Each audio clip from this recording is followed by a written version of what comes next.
Puting beliung terjang Bojonegoro, 3 rumah roboh dan belasan rumah rusak.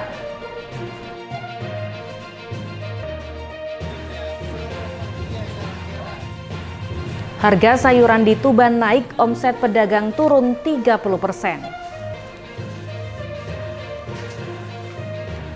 Assalamualaikum warahmatullahi wabarakatuh. Pemirsa JTV Bojonegoro, selain 2 informasi utama tadi, kami juga telah menyiapkan berbagai informasi penting dan menarik lainnya dari wilayah Bojonegoro dan sekitarnya.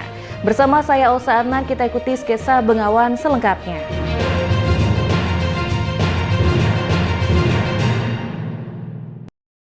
Pemirsa, kita awali informasi yang pertama. 3 rumah warga roboh, belasan rumah lainnya rusak akibat diterjang puting beliung yang datang bersamaan dengan hujan deras di Desa Sidorejo, Kecamatan Kedung Adem, Kabupaten Bojonegoro. Tidak ada korban jiwa dalam musibah ini, namun kerugian ditaksir mencapai jutaan rupiah. Puting beliung yang diiringi hujan deras menerjang wilayah Desa Sidorejo, Kecamatan Kedung Adem, Kabupaten Bojonegoro, Kamis sore. Pusaran angin kencang yang datang dari arah timur membuat 3 rumah warga roboh nyaris rata dengan tanah. Di antaranya milik Irfan dan Subari, warga RT 2 RW 3, serta rumah milik Taji RT 24 RW 4. Ketiga bangunan rumah ambruk hingga menimpa hampir seluruh perabotan dan barang berharga yang ada di dalamnya, termasuk TV, motor, hingga perabotan rumah tangga. Tak ada korban jiwa dalam kejadian ini, seluruh penghuni rumah berhasil selamat. Saat kejadian, mereka berhasil menghindar dan berlari keluar rumah untuk menyelamatkan diri. Salah satu korban, Subari, menuturkan kejadian hanya berlangsung sesaat. Angin datang dari arah timur bersamaan dengan hujan deras. Ia yang saat itu sedang memperbaiki atap langsung turun, mengajak istri dan anaknya berlari ke depan rumah. Hanya sesaat sebelum rumahnya itu ambruk. Roboh total, Pak? Ya total, tinggal terasnya itu aja. Kena angin? Angin. Itu anginnya dari mana, Pak? Dari arah timur. Muster itu? Putar, kira-kira diameternya itu lebih dari 2 meter. Oh gitu. Posisi itu saya di atas. Oh gitu. Tapi keluarga selamat semua, Pak? Semua selamat, alhamdulillah. Selain merobohkan 3 rumah, angin kencang juga merusak belasan rumah lainnya dengan tingkat kerusakan sedang hingga ringan. Rata-rata kerusakan terjadi di bagian atap atau genting yang jatuh tersapu angin. Kejadiannya gimana, Pak? Kejadiannya angin besar itu dari timur arah ke barat itu sepertinya seperti besar sekali itu, hitam gitu warnanya, langsung hantam rumah itu. Keluarga selamat semua, Pak? Alhamdulillah selamat. Harapannya gimana, Pak? Harapan saya ya kalau ya harus dimohon bantuan lah. Itu pokoknya Perbaikan, Pak, ya. Rumahnya bagus kemarin ya seperti itu. Pasca kejadian hingga kini upaya penanganan darurat masih terus dilakukan. Selain memberikan bantuan dan mendata korban yang rumahnya rusak, petugas bersama perangkat desa setempat juga masih menghitung nilai kerugian yang diperkirakan mencapai ratusan juta rupiah. Samsul Alim, JTV Bojonegoro. Sementara itu, ratusan pengendara sepeda motor dan mobil di Kabupaten Ngawi mengheningkan cipta bersama petugas kepolisian, TNI, dan Dishub setempat untuk memperingati Hari Pahlawan. Aksi mengheningkan cipta dan doa bersama ini sebagai bentuk menghormati jasa-jasa pahlawan kemerdekaan. Petugas Satlantas Polres Ngawi bersama anggota TNI dan Dinas Perhubungan setempat mengheningkan cipta bersama ratusan pengendara sepeda motor dan mobil untuk memperingati Hari Pahlawan 10 November. Mereka mengheningkan cipta dan berdoa bersama dengan menundukkan kepala di perempatan lampu merah Tugu Kartonyono, Kota Ngawi, yang sebelumnya diberikan tanda dengan suara sirine. Kasat Lantas Polres Ngawi AKP M Sapari menjelaskan aksi mengheningkan cipta selama 1 menit tersebut dilakukan untuk mengenang jasa-jasa pahlawan yang telah berjuang meraih kemerdekaan Republik Indonesia dari tangan para penjajah. Kegiatan ini dilakukan di 2 titik wilayah Kabupaten Ngawi, yakni di perempatan Tugu Kartonyono dan Tugu Ngawi Ramah di alun-alun Merdeka Ngawi. Lantas Polres Ngawi didampingi oleh dari rekan-rekan TNI dan Dishub.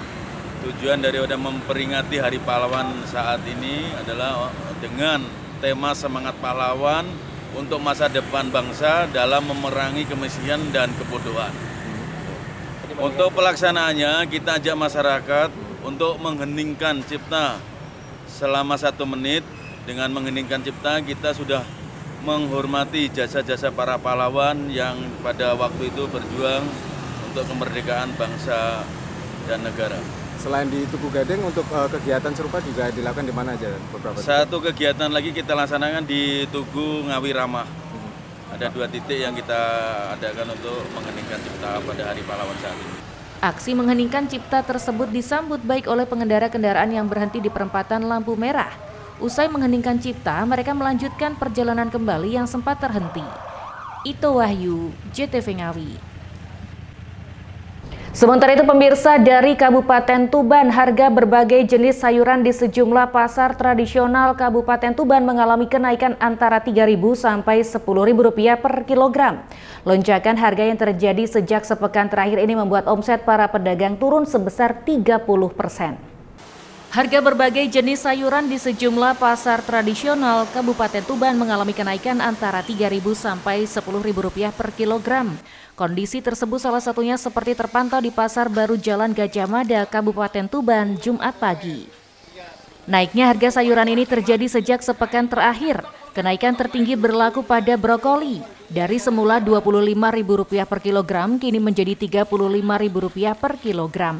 Lalu sawi putih dan sawi daging, kini sama-sama dijual Rp12.000 per kilogram, padahal sebelumnya hanya Rp8.000 dan Rp9.000 per kilogram. Selain itu ada buncis yang mengalami kenaikan cukup signifikan sebesar Rp6.000. Buncis semula hanya dijual Rp12.000 per kilogram, namun kini naik Rp18.000 per kilogram. Kemudian labu siem dan markisa naik dari harga semula Rp6.000 per kilogram menjadi Rp10.000 per kilogram. Sementara kentang, wortel, dan kulbis relatif stabil. Kentang masih dijual Rp16.000 per kilogram, wortel Rp12.000 per kilogram, dan kulbis Rp6.000 per kilogram. Sayuran yang naik sekarang itu brokoli, sai daging, sai putih. Untuk brokoli sekarang berapa, Pak? Sekarang 35. Sebelumnya? Sebelumnya 25, 28. Naik turun lah, enggak kayak sekarang naik gratis. Untuk sayur daging? Sawi dagingnya sekarang 12. Sebelumnya? Sebelumnya 8.000. Untuk sawi putih? Sekarang 12. Sebelumnya? Sebelumnya 9.000. Itu pengaruh apa ini, Pak? Pengaruh hujan. Menurut para pedagang, lonjakan harga ini diduga disebabkan hasil panen petani penghasil merosot yang disebabkan cuaca ekstrim. Mahalnya harga sayur mayur membuat omset para pedagang turun signifikan sebesar 30%. Jika biasanya seorang pedagang mampu meraup omset 3 juta per hari, maka kini turun hanya 2 juta per hari. Itu dipengaruhi apa, Pak? Faktor apa? Hujan. Kiriman sepi gitu, Pak? Sepi, tidak ada kiriman. Biasanya sehari bisa dapat kiriman berapa, Pak? Sehari dapat kiriman 2 kintal. Nah, sekarang 1 kintal. 1 kintal. Itu untuk semua jenis barang, Pak? Tidak, cuma kol tok. Kol aja. Kenaikan harga bahan pangan ini diperkirakan masih akan berlangsung seiring kondisi cuaca ekstrim yang masih melanda sejumlah daerah. Pedagang berharap pemerintah turun tangan menstabilkan harga pangan. Ziki Muhammad, Husni Mubarok, JTV Tuban. Pemirsa, jangan kemana-mana karena sesaat lagi kami akan segera kembali dengan informasi mengenai KPU Ngawi sewa gedung Bulog Rp800 juta untuk logistik pemilu. Tetaplah bersama kami.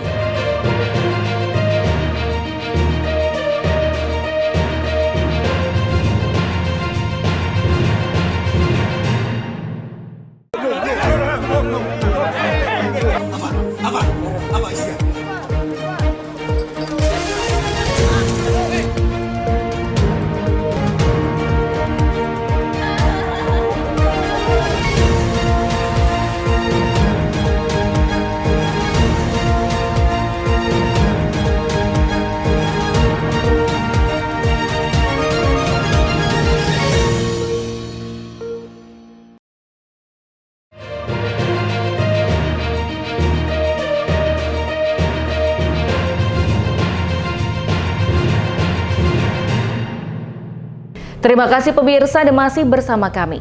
Komisi Pemilihan Umum Kabupaten Ngawi bakal menggunakan 2 gudang Bulog Keniten untuk menempatkan logistik pemilu 2024. Anggaran yang digunakan untuk menyewa gudang tersebut senilai Rp800 juta.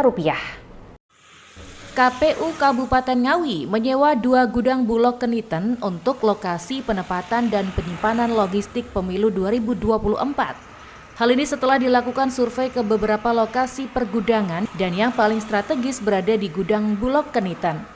Ketua KPU Ngawi, Prima Aekwina Sulistianti menjelaskan, KPU telah melakukan penandatanganan sewa untuk memakai lokasi gudang tersebut. Sewa akan dilakukan selama 2 tahun dengan menggunakan 2 unit gudang. Jumlah anggaran yang digunakan untuk sewa 2 tahun tersebut sekitar 800 juta rupiah. Dalam penentuan gudang penyimpanan logistik tersebut juga mempertimbangkan beberapa aspek, mulai dari keamanan termasuk bencana hidrometeorologi, karena mulai memasuki musim penghujan, sehingga dapat dipastikan semua logistik aman dan tidak rusak. Pengelolaan logistik, tata kelola logistik dalam pelaksanaan pemilu serentak 2024 ini, alhamdulillah KPU Ngawi setelah berkeliling ya, kami bisa bekerja, bisa mendapatkan sewa dari Bulog. Alhamdulillah Bulog mengizinkan gudangnya kita sewa, tapi bukan gudang yang di Geneng ya, karena gudang di Geneng itu sudah tidak bisa diudik-udik, itu untuk kebutuhan Bulog sendiri. Kita menggunakan gudang Bulog yang di daerah Keniten, dan kita bisa mendapatkan 2 unit gudang, itu luasannya sekitar hampir 3.000 lebih, 3.000 meter persegi lebih. Nanti bisa kita gunakan untuk menerima dan menyimpan logistik serta melakukan kelola logistik di situ sekaligus. Dalam hal ini kami menyewa dengan sebagaimana arahan dari KPU RI dengan jangka waktu 2 tahun. 2 tahun yang mana satu gudang itu nilai sewanya sekitar 400 berapa juta gitu, jadinya juta, jadi 2 tahun ini sekitar 800 juta lebih sedikit lah. Jumlah gudang yang digunakan berapa? Dua unit, luasannya 3.000 lebih gitu. Sementara hingga saat ini belum ada logistik pemilu 2024 yang diterima KPU Ngawi. Dalam waktu dekat dimungkinkan baru akan diterima logistik berupa kotak suara. Ito Wahyu, JTV Ngawi. Sementara itu, kebakaran besar terjadi di sebuah gudang penyimpanan barang bekas di Kabupaten Tuban Rabu malam. Api dengan cepat merambat dan membakar barang berbahan plastik di gudang rongsokan tersebut. Beruntung 2 mobil damkar segera tiba di lokasi untuk memadamkan api. Pengguna jalan di jalur Pantura digegerkan dengan kebakaran hebat yang melanda gudang penyimpanan barang bekas di Jalan Manunggal Utara Desa Panyuran, Kecamatan Palang, Kabupaten Tuban Rabu malam. Kobaran api terus meluas hingga membakar pagar pembatas gudang. Mendapat laporan, 2 unit mobil pemadam kebakaran diterjunkan ke lokasi kebakaran. Petugas damkar dibantu pekerja gudang memadamkan kobaran api di antara gelapnya malam. Si jago merah berhasil dijinakan sekitar 45 menit kemudian. Kasih analisis kebakaran damkar Kabupaten Tuban Zainal Maftuhin mengatakan, api cepat membesar lantaran banyaknya tumpukan barang bekas berbahan plastik dan kertas. Tidak ada korban jiwa maupun luka dalam kebakaran ini. Sementara itu, untuk penyebab kebakaran dan kerugian yang dialami oleh pemilik gudang masih dalam penyelidikan. Itu yang terbakar apa aja? Ini terdiri dari beberapa barang rongsokan, utamanya plastik yang paling banyak, ada kertas, ada besi, dan di situ memang tertimbun demikian besarnya, sehingga memang kebakaran menjadi lebih besar ya, karena memang penyebabnya dari plastik. Untuk personel yang diterjunkan? Kami menerjunkan 2 armada, ada 7 sampai 8 personel yang kemarin ikut melaksanakan tugas giat pemadaman di Manunggal itu, 2 armada dan 7 personel. Itu berapa lama untuk untuk api pokok itu padam pukul 21:15. Jadi mungkin ada sekitar 45 menitan kami mematikan atau memadamkan api, dan pembasahan dilakukan setelah itu sekitar 1 jam. Sekitar 22:15 baru kami selesai meninggalkan tugas. Mengantisipasi potensi api kembali menyala, petugas melakukan pembasahan selama 1 jam setelah api padam. Petugas menghimbau agar segera menghubungi pemadam kebakaran apabila terjadi kebakaran. Ziki Muhammad, Husni Mubarok, JTV Tuban. Pemirsa, 2 minimarket di tepi jalur nasional Kabupaten Tuban dibobol maling. Pelaku masuk dengan cara membobol tembok dan atap plafon lalu merusak CCTV untuk menghilangkan jejak. Selain menggasak uang tunai puluhan juta, pelaku juga menguras berbagai produk rokok, coklat, dan minyak wangi pria. Pencurian beruntun terjadi di dua minimarket yang ada di tepi jalur nasional Tuban, Surabaya dan Tuban, Bojonegoro.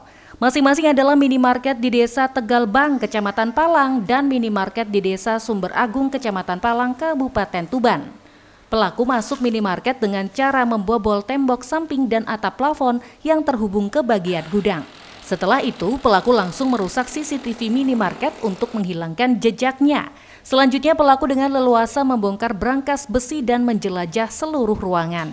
Menurut pegawai minimarket, Destia, dalam menjalankan aksinya, pelaku merusak CCTV dan menggasak uang tunai puluhan juta rupiah serta berbagai produk seperti rokok, coklat, hingga minyak wangi. Mbak, itu yang hilang apa saja, Mbak? Rokok, coklat, sama minyak wangi yang laki-laki. Itu total kerugian berapa ya? Total semuanya hampir 26 jutaan. Itu kejadiannya pelakunya lewat mana itu? Bobol lewat gudang. Oh, terus? Langsung masuk ke gudang, masuk ke area sales. Itu enggak terekam CCTV, Mbak? Enggak terekam CCTV, soalnya CCTV-nya dijebol, DVR-nya diambil, jadi enggak terekam semuanya. Oh, dicuri sekalian ya? Iya. Itu kalau malam memang nggak ada penjaganya atau gimana sih? Kalau malam nggak ada. Sementara itu pihak kepolisian hingga kini masih melakukan penyelidikan. Dari dua pembobolan minimarket ini kerugian ditaksir mencapai 80 juta rupiah. Pasalnya pelaku menggasak uang tunai sebesar 50 juta rupiah yang tersimpan dalam brankas serta berbagai produk yang ada di minimarket. Alfamart yang ada di Pelumpang. Kemudian untuk kerugian kurang lebih untuk Pelumpang kurang lebih 52 juta. Kemudian modus lewat atap untuk Pelumpang. Untuk yang Palang? Yang Palang modusnya adalah bobol tembok. Kerugian yang Palang? Kerugian Palang kurang lebih 27 juta, kurang lebih 27. Itu diperkirakan pelakunya sama atau enggak? Ini masih dalam tahap penyelidikan. Mudah-mudahan mungkin cepat terungkap. Untuk CCTV-nya? CCTV masih kami dalami. Sudah dari dua-duanya, tim kami sudah olah TKP, kemudian mendalami yang CCTV itu, kemudian nanti hasilnya tetap kita inikan ke teman-teman. Kasus ini telah dilaporkan pengelola minimarket kepada pihak kepolisian. Polisi telah melakukan olah TKP dan memintai keterangan kepada sejumlah saksi. Ziki Muhammad, Husni Mubarak, JTV Tuban. Dinas Perpustakaan dan Kearsipan Bojonegoro gelar bazar buku murah. Informasi selengkapnya sesaat lagi, tetaplah di Sketsa Bengawan.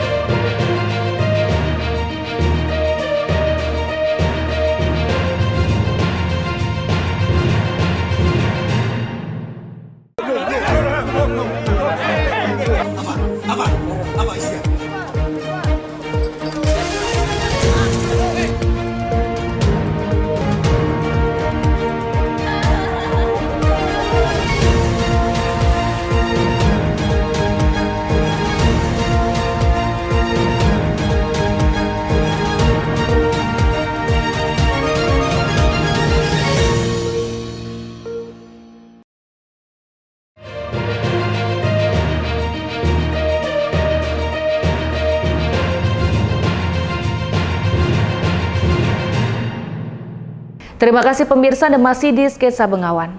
Guna meningkatkan minat baca di tengah perkembangan teknologi, Dinas Perpustakaan dan Kearsipan Bojonegoro menggelar bazar buku murah di halaman kantor dinas setempat.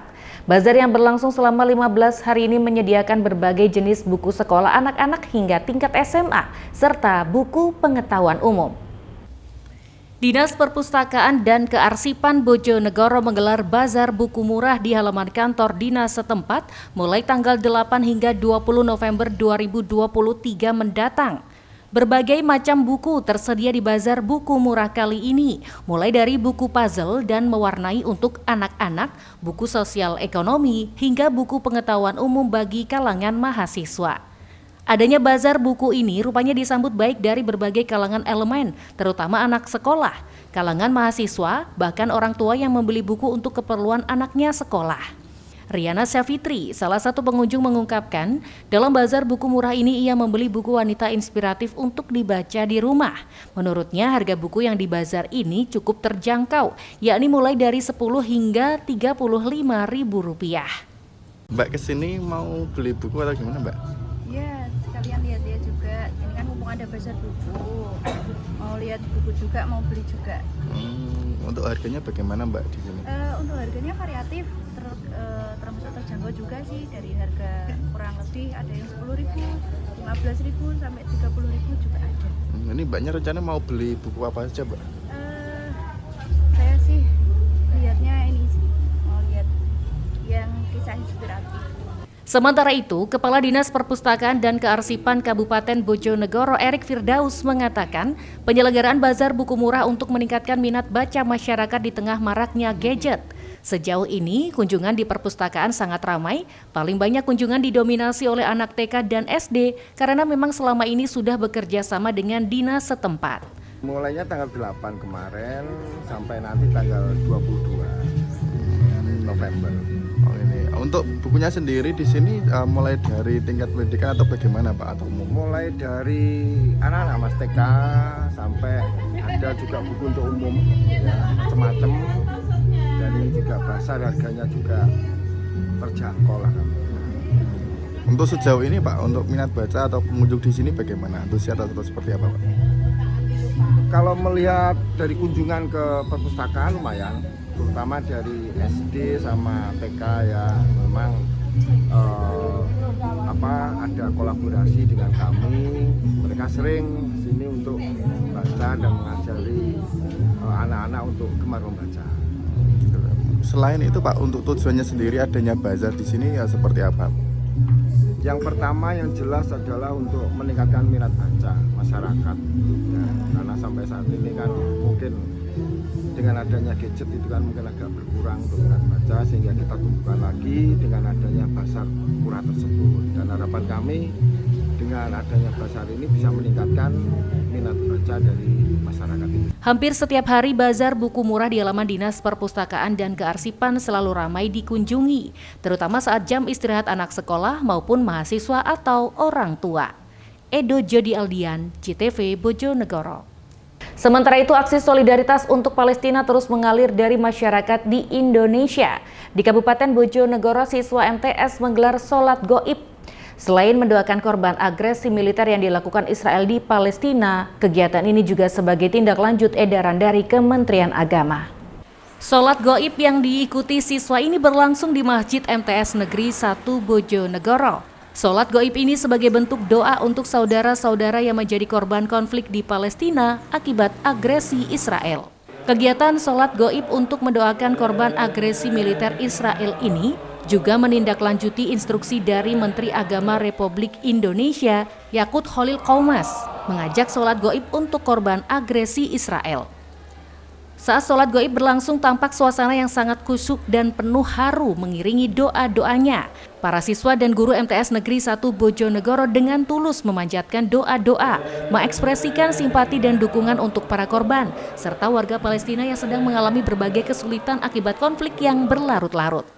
Tindakan ini mencerminkan nilai-nilai kemanusiaan yang tinggi, serta rasa empati dan kepedulian yang mendalam dari MTS Negeri 1 Bojonegoro terhadap penderitaan yang dialami rakyat Palestina. Kepala Sekolah MTS Negeri 1 Bojonegoro Ali Mujahidin mengungkapkan, kegiatan ini untuk mengedukasi anak didiknya, sekaligus menanamkan nilai kepedulian kepada saudara muslim korban perang di Gaza, Palestina.